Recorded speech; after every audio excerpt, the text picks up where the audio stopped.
Bosannya hari ni. Aduh. Aku nak cari kawan. Aku tak tahu dah nak cari kawan siapa. Besar-besar. Tu dah. Tu apa? Macam pelik. Bapa kesama. Wah! Bola! Aduh. Jadi kenapa? Bang, boleh jadi kawan saya? Boleh, tapi awak kena naik motor saya lah. Okey, jom. Ring, ring. Ring, ring, ring. By the way, abang.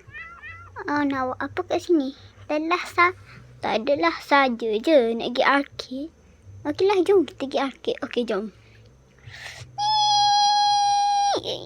Bang. Salah bang. Bang. Ada lesen ke tak ni bang? Takut. Wah. Aku betul-betul. Apa ni kelas abang? Jadi abang.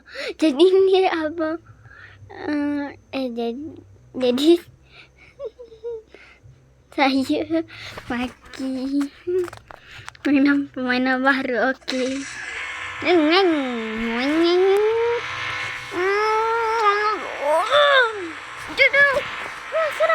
Serang. Maju. Woi, maju.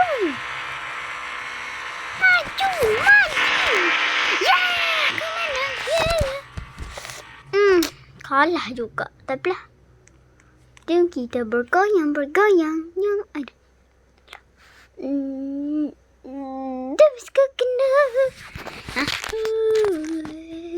Habis ke kena.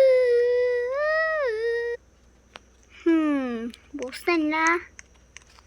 Bang tak ada lain ke selain nyanyi dekat gendek. Habis ke kena. Habis ke kena. Woi bang. Betul kejap aku. Jomlah. Kenapa aku naik motor mainan? Sekejap nak. Kat sana, okey.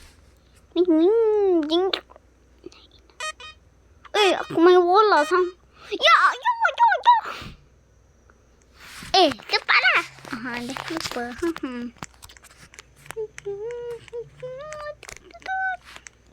Bang. Nak pergi mana ni? Sebenarnya kamu salah. Apakah? Kamu akan masuk di tanahku. Apakah? Aku cakap apakah? Aku sepak juga. Kau pun tahu.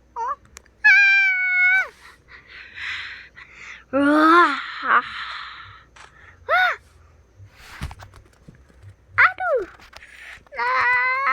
Jangan.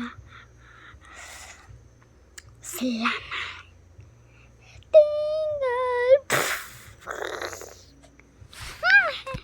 Tidak.